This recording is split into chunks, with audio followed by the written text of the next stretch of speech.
Hey everybody, this lecture talks about selecting your topic for your speech.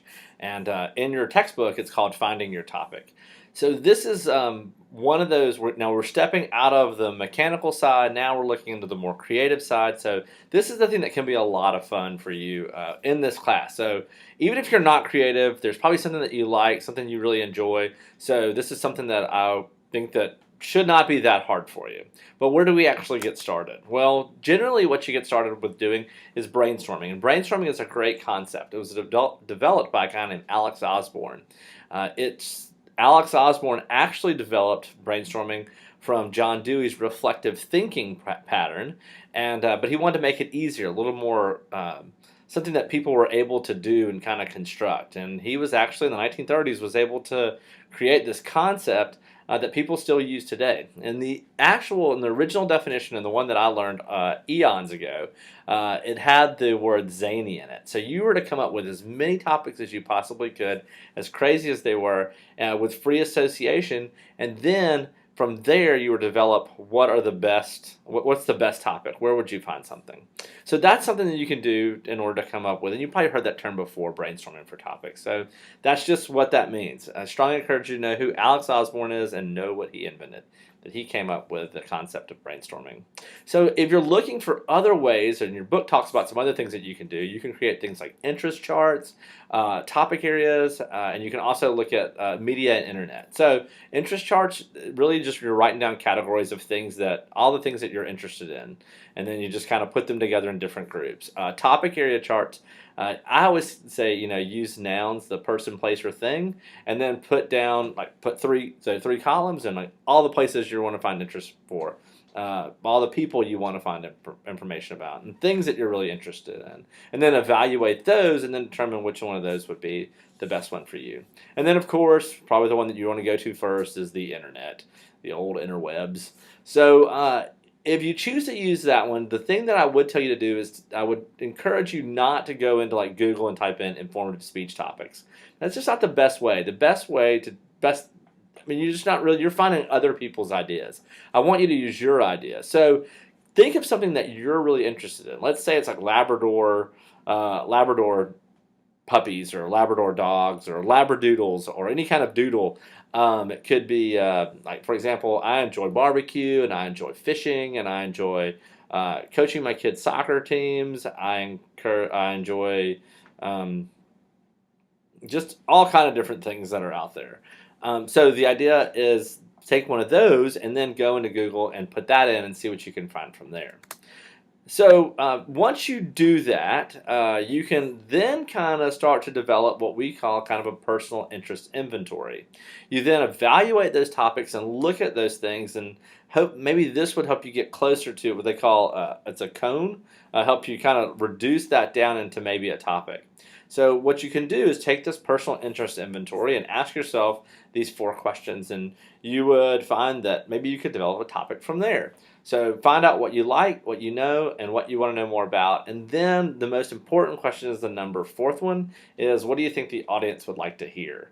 So for example, I enjoy barbecue. I love barbecue. I love to cook barbecue. I love to watch shows about barbecue. I like to watch YouTube, read recipe books, talk to my friends about it. So I like it. I know that I like it.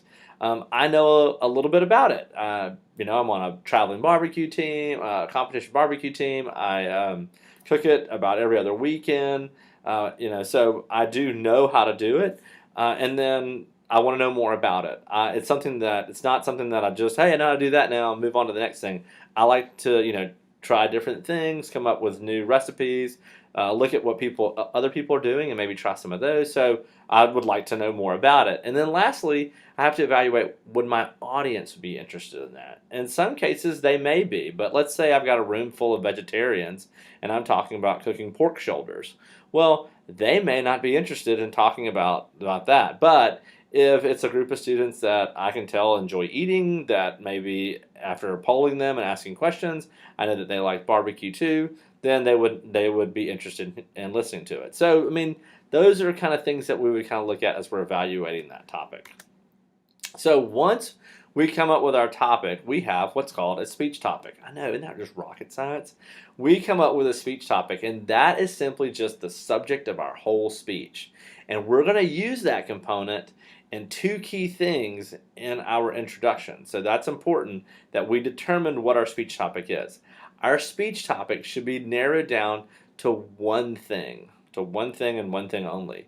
So, for example, back to the barbecue example, I wouldn't want today in my speech, I want to talk to you how to cook a pork shoulder and how to cook spare ribs. That's too many things. I really want to, for beginning public speaker, I want to narrow that down into one thing, either how to cook a pork shoulder or how to cook spare ribs. So, again, I want to narrow it just a little bit more.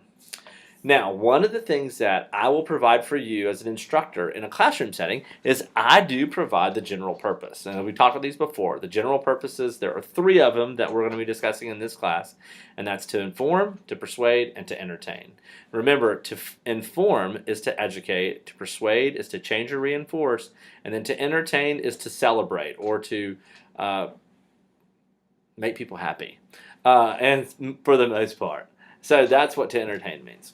All right, so you're going to use that. We're going to take that speech topic, and we're going to take that general purpose, and we're going to create, voila, the specific purpose statement. The specific purpose statement simply is the behavioral objective of the speech. It's what you want your audience to know at the very end of the speech. And you can look at my example here, and you can see where I've taken the general purpose, and I've taken my speech topic, and I've incorporated them into one sentence. This is a great way to reveal your topic. It lets your audience know exactly by the end of the speech, this is what I want you to know more about. Now, when the general purpose changes, the specific purpose will change. So, if, for example, I said, hey, the general purpose for this is to persuade, I could change this example to, today in my speech, I will persuade you to go out and try to cook your own pork shoulder. Right there, my audience knows that I'm attempting to change or reinforce what they're doing. In this specific purpose statement that I have currently, it says, today, I would like to inform you on how to cook a pork shoulder. That lets my audience know that I'm just here to educate. I'm not trying to change or reinforce. I'm just here to educate. So remember that. Now, where is the specific purpose located in the introduction? It's up to you. I can tell you this. It is not the first thing, because the number one thing in the introduction is always going to be the attention getter, and it's not the last thing, because that's always going to be the central idea. So it's found somewhere in one of those subpoints in the introduction.